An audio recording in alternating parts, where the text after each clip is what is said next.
Dear student, अस्सलाम वालेकुम रहमतुल्लाहि व बरकातुहू।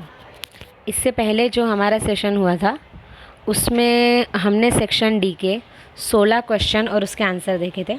आज इंशाल्लाह हम सेक्शन डी की ही बात करेंगे, लेकिन आज हम बात करेंगे हमारे 17वें क्वेश्चन की। तो हमारा जो 17वां क्वेश्चन है वो कौन सा है? हमारा 17वां क्वेश्चन है दोरवणीનું महत्व जणाओ, यानी कि रहनुमाई की अहमियत बतानी है।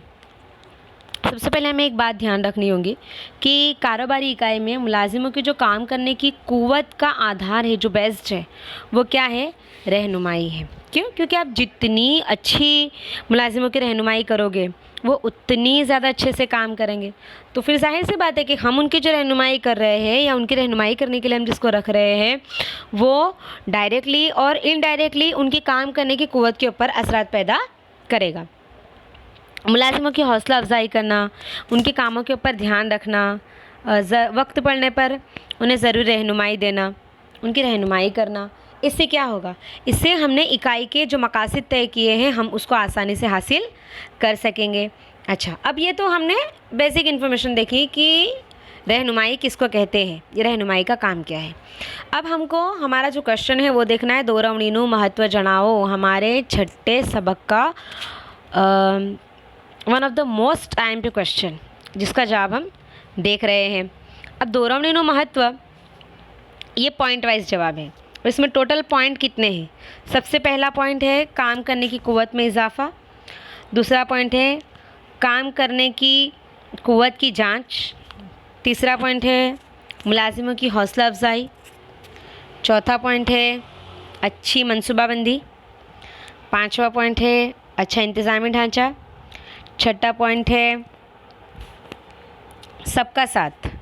सातवां पॉइंट है काबू का काम। आठवां पॉइंट है काम की दिलचस्पी में इजाफ़ा। नौवां पॉइंट है खामियों की खोज।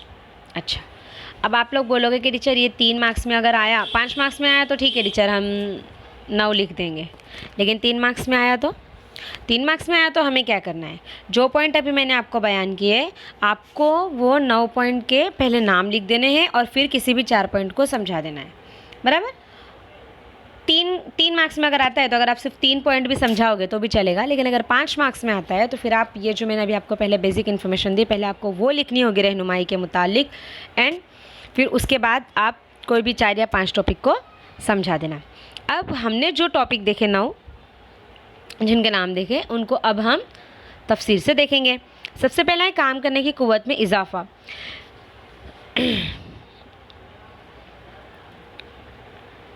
जिस इंतज़ामी ढांचे में काम करने वाले मुलाजिमों को उनके डिपार्टमेंट के मुतालिक ज़रूरी रहनुमाई दी जाए तो उनका जो इंतज़ामी ढांचा है वो कैसा बनता है? अच्छा काम करने वाला बनता है। क्योंकि रहनुमाई की मदद से मुलाजिमों को ये समझ में आता है कि उनका काम क्या है, उनको हुकूमत कितनी दी गई है, उनकी ज़िम्मेदारियाँ क्या क्या है, ये सारे जो उनके डाउट है वो क्लियर हो जाते हैं, जिसकी वजह से उनकी काम करने की क़ुव्वत में इजाफ़ा होता है। अब दूसरा पॉइंट इसका क्या है? कार्यक्षमतानु विश्लेषण, काम करने की जो क़ुव्वत है उसकी जांच। देखो मुलाजिम कैसा काम कर रहे हैं उसकी जांच हम किसके ज़रिए करेंगे? रहनुमाई के ज़रिए। क्यों? क्योंकि अगर आपने रहनुमाई कर दी आपके मुलाजिम की तो आपके मुलाजिम ने कितना काम किया, कैसे किया, पहले से बेटर किया या पहले जितनी ही भूले हुई उससे या पहले से कम भूले हुई, ये सारी चीज़ों की जांच आप कर सकते हो। उसके बाद तीसरा पॉइंट है कर्मचारियों ने प्रोत्साहन, मुलाजिमों की हौसला अफजाई। रहनुमाई की मदद से हम क्या कर सकते हैं? हम मुलाजिमों को मुनासिब काम करने का तरीका सिखा सकते हैं, उन्हें हमारे काम करने की स्ट्रेटजी समझा सकते हैं और हमारे काम करने के जो उसूल हैं वो समझा सकते हैं। काम के मुतालिक उनकी जो कुछ भी मुश्किलियाँ हैं, जो मुश्किलात हैं, उनकी जो परेशानियाँ हैं वो हम दूर कर सकते हैं, जिससे उनकी काम करने की क़ुव्वत में इजाफ़ा होगा और उनकी काम में दिलचस्पी भी बढ़ेगी। इसके बाद आता है असरकारक आयोजन, चौथा पॉइंट। सिर्फ कोई एक ही अफराद सारी कारोबारी इकाई के तमाम कामों के लिए मंसूबा नहीं बना सकता, बराबर। जो मंसूबाबंदी करने वाला है वो उसके जो हेल्पर हैं उनके ज़रिए सबसे पहले तो ज़रूरी मालूमात हासिल करेगा और फिर मंसूबाबंदी करेगा, बराबर। तो मंसूबे के ज़रिए हमने जो काम मुकर्रर किए हैं उनको पूरा हम किसके ज़रिए करेंगे? रहनुमाई के ज़रिए करेंगे। 5वां पॉइंट है असरकारक व्यवस्था तंत्र, कि रहनुमाई के ज़रिए हर एक मुलाजिम को ये आइडिया आता है कि उसके पास कौन सी हुकूमत है और कौन सी ज़िम्मेदारी है, ठीक है, जिसकी वजह से वो जो ऑफिसर्स है उसे उनकी कौन सी बातों को सुनकर चलना है, कौन सी बातों का ध्यान रखना है, कौन सी बातों से बचकर चलना है, इन सारी बातों का उसको ख्याल आ जाता है। उसके बाद 6वां पॉइंट है संकलन अन्य सहकार, यानी सबका जुड़ाव और साथ। रहनुमाई की मदद से हम क्या कर सकते हैं?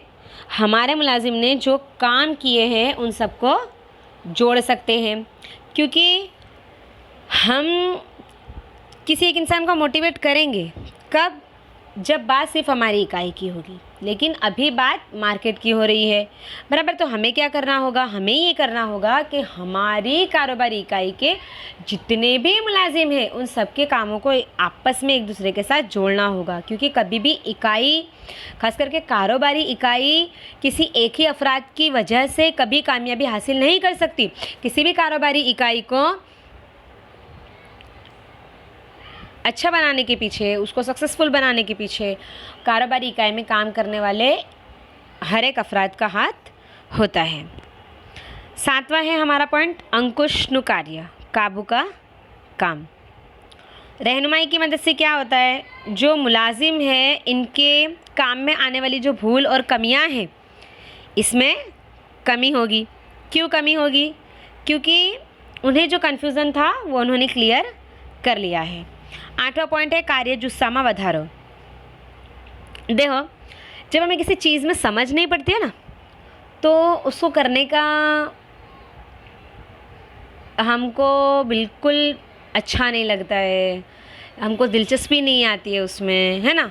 क्यों दिलचस्पी नहीं आती है? क्योंकि हमको उसमें समझ नहीं पड़ रही है।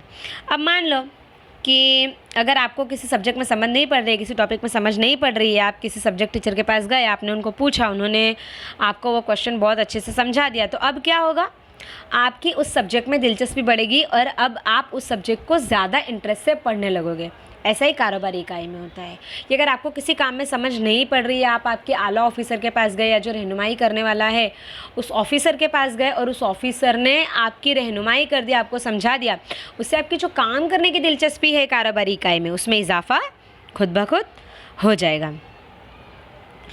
9वां पॉइंट है विचलनों शोध, यानी कि जो कमियां हैं उनकी खोज। रहनुमाई के ज़रिए हमने जो मकासद तय किए हैं हम उनका सुपरविज़न कर सकते हैं, बराबर। जिससे ऐसे कौन कौन से काम हैं जिसकी वजह से हमारे काम में रुकावट आ रही है, हम उसको बहुत आसानी से पता कर सकते हैं।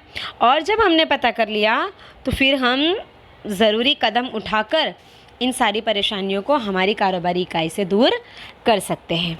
यह हमारा 17वां क्वेश्चन मुकम्मल हुआ। 18वां क्वेश्चन, वैधिक અને अवैधिक माहिती संचारનો तफावत आपो। ये मैंने आपको जब मैं रिवीजन करवा रही थी, जब आप लोग स्कूल आ रहे थे, तभी मैंने कहा था कि 3 मार्क्स में मोस्ट टाइम पे क्वेश्चन है आपका, बराबर। तो सबसे पहले हम कैसे तफावत देखते हैं, फ़र्क कैसे देखते हैं, आप लोगों को पता है। सबसे पहले हम पॉइंट देखते हैं और फिर दोनों के एक एक मतलब देखते हैं। सबसे पहले पॉइंट है रचना। रचना यानी बनावट, कि भाई अब फॉर्मल इंतज़ामी ढांचा कैसे बनता है और इनफॉर्मल इंतज़ामी ढांचा कैसे बनता है। फॉर्मल इंतज़ामी ढांचा कैसे बनता है कि कंपनी के जो मैनेजर हैं इनके ज़रिए मुकर्रर मकासद को पूरा करने के लिए जो इंतज़ामी ढांचा बनाया जाता है उसको हम फॉर्मल इंतज़ामी ढांचा कहेंगे। किसने बनाया? आला सतह के मुलाजिमों ने, मीन्स के मैनेजरों ने। चलो अच्छा, क्यों बनाया? चौक्कस मुकर्रर मकासद को पूरा करने के लिए, इसीलिए इसको क्या कहेंगे? फॉर्मल इंतज़ामी ढांचा। इनफॉर्मल इंतज़ामी ढांचा किसको कहेंगे?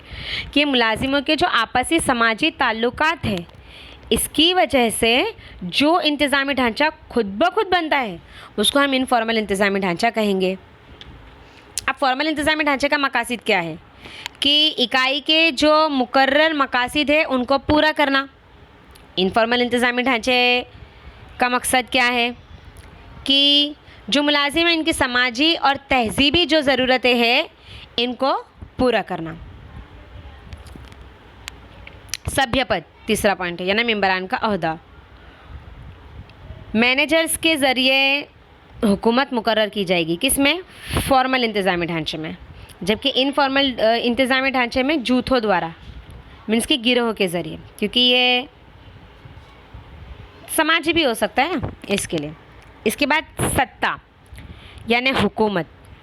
देखो फॉर्मल इंतज़ामी ढांचे में हुकूमत कैसी है? आला सतह से नीचे की तरफ, लेकिन इनफॉर्मल में हर किसी को हुकूमत दी गई है। किसके ज़रिए? गिरोह के ज़रिए। इसके बाद पांचवा पॉइंट है स्थिरता यानी टिकना। जो फॉर्मल इंतज़ामी ढांचा है ये ज़्यादा टिकता है क्योंकि इसमें बदलाव बहुत कम आते हैं, जबकि इनफॉर्मल इंतज़ामी ढांचा ज़्यादा देर नहीं टिक पाता क्योंकि इसमें बार बार बदलाव आते रहते हैं। खबर रसानी। फॉर्मल इंतज़ामी ढांचे में आप खबर रसानी कैसे करोगे? मुकर्रर जो तरीका किया गया है आपको उसी तरीके से फॉर्मल इंतज़ामी ढांचे में खबर रसानी करनी होगी, जबकि इनफॉर्मल इंतज़ामी ढांचे में ऐसा कुछ नहीं है। इसमें आपको जो अच्छा लगे उस तरीके से आप खबर रसानी कर सकते हो। सातवां और लास्ट पॉइंट अंकुश यानी काबू। देखो फॉर्मल इंतज़ामी ढांचे में अगर आपने किसी उसूल को तोड़ा तो उसके बदले आपको